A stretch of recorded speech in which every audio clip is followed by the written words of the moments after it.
kita spesifik lagi ke bulan November, tadi kan prediksinya 6.700 sampai akhir tahun ya. Di bulan November Betul. ini sendiri, seperti apa sih tren IHSG kalau kita berkaca secara historikal? Apakah memang lebih banyak probabilitas naiknya atau hijaunya dibandingkan merahnya atau bagaimana? Iya, kalau kita lihat setidaknya untuk satu minggu ke depan ini, karena Mhm. kita sedang analis atau market juga sedang adjust angka atau mendigest results yang sedang keluar di kuartal ketiga. Jadi dari so far dari semua results yang sudah keluar saat ini, cenderung results inline atau inline dalam arti sesuai dengan ekspektasi pasar atau Mhm. sedikit below dari ekspektasi pasar. Ini dikarenakan pertama dari supply chain disruption, karena dari pasar global sudah duluan untuk mulai recovery dari segi Mhm. ekonomi. Jadi ada supply chain, ada demand yang lumayan meningkat di pasar global, itu yang menyebabkan supply chain disruption. Kedua, Mhm. ini dari itu menyebabkan juga harga bahan baku meningkat. Iya. Yang kedua juga dari tentunya kita lihat dengan PPKM ya, Iya. yang berjalan di bulan Juli, Agustus, atau 2 bulan selama kuartal ketiga ini. Jadi itu yang menyebabkan demand purchasing power juga masih melemah. Tetapi tentunya dengan results mungkin beberapa sektor, salah satunya mungkin sektor yang terdampak paling besar itu sektor yang consumer related. Jadi consumer related ini Mmm. bisa dari pertama tentunya dari sektor retail, karena itu yang cenderung semua atau sebagian besar sektor retail yang akan melakukan akan publish results di kuartal ketiga ini akan cenderung melemah karena setelah libur Lebaran, jadi festive seasons kan sudah selesai jadinya. Festive Oke. season biasa di kuartal kedua, lalu adanya lockdown lagi atau PPKM ini di Mhm. kuartal ketiga. Iya. Kalau Staples lebih kenanya dari supply chain disruption tersebut. Jadi kita lihat dari saham seperti Unilever ataupun Poultry atau seperti Java gitu ya, kita melihat itu gross margin cukup terkoreksi sangat besar dikarenakan selain dari harga bahan baku yang naik karena harga komoditas yang meningkat, kedua juga dari transportation atau dari shipping cost yang Oke. meningkatnya cukup tajam selama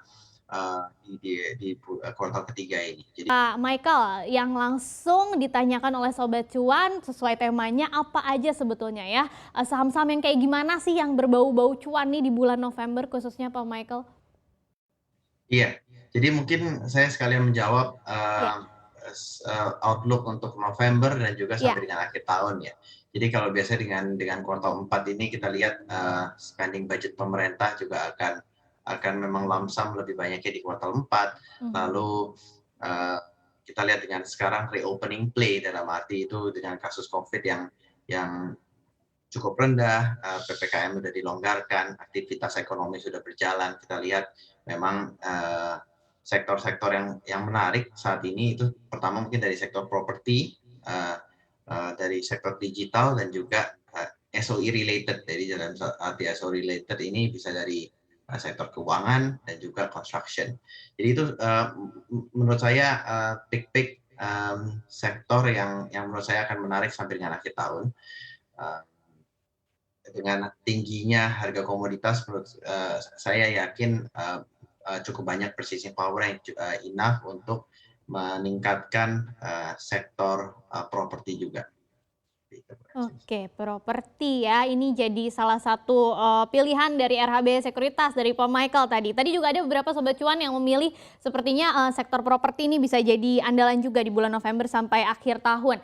Nah, kalau investor institusi nih, tadi ada pertanyaan dari Eko Andani Pak Michael, apakah memang sudah mulai kelihatan akan berburu saham big caps lebih banyak lagi? Karena kalau investor asing dari bulan Oktober kemarin ya yang deras masuk itu memang sudah mulai mengoleksi saham-saham big caps, apalagi biasanya akhir tahun katanya kan ada window dressing. Seperti apa sih sebetulnya prospek saham big caps ini Pak Michael? Ya memang kalau kita lihat saat ini dengan indeks yang sudah mendekati level yang cukup tinggi ya teman-teman. Mhm. kita juga akhir tahun memang hanya memberikan target 6.700. Memang ada beberapa risiko yang kita sudah highlight tadi, seperti salah satunya itu the Fed meeting di mana jika ada mulai tapering, potensi ada pelemahan atau ada pressure di currency rupiah ke depannya. Dan potensi dengan adanya foreign outflow lagi dikarenakan liquidity tightening ya teman-teman. Jadi kalau menurut kita pun kita akan milah-milah atau milih saham-saham yang sebenarnya atau lebih selektif ya dari segi big caps. Untuk valuasi contohnya, saya ambil salah satu contoh ini Telkom Indonesia contohnya itu sekarang trading mungkin di 5,5 kali EV/EBITDA multiple di valuasi EV dibandingkan EBITDA di tahun 2022. Ini masih cukup murah dibandingkan regional peers. Jadi regional peers mungkin trading di 7 sampai 7,5 kali EV/EBITDA. Jadi menurut kita valuasi Telkom Indonesia cukup menarik.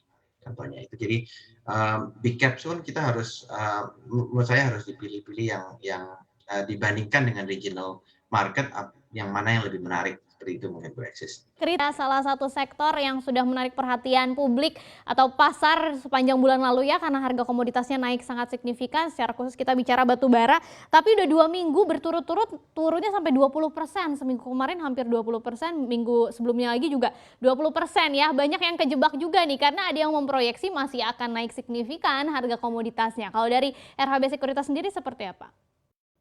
Ya justru kita sekarang rekomendasinya masih justru neutral ya. Memang di bulan lalu kita salah satu yang big pusher di sektor komoditas, apalagi di batu bara. Tapi sejak kita lihat harga batu bara atau spot price Newcastle sudah peak dan justru sekarang sudah koreksi yang cukup banyak.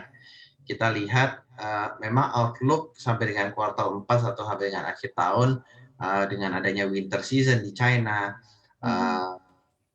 kebutuhan atau volume penjualan batu bara ekspor ke China masih bisa terjaga atau demand-nya masih ada. Tetapi tentunya investor juga lebih forward looking ya setelah kuartal 4. Itu yang menjadi resiko utama di batu bara.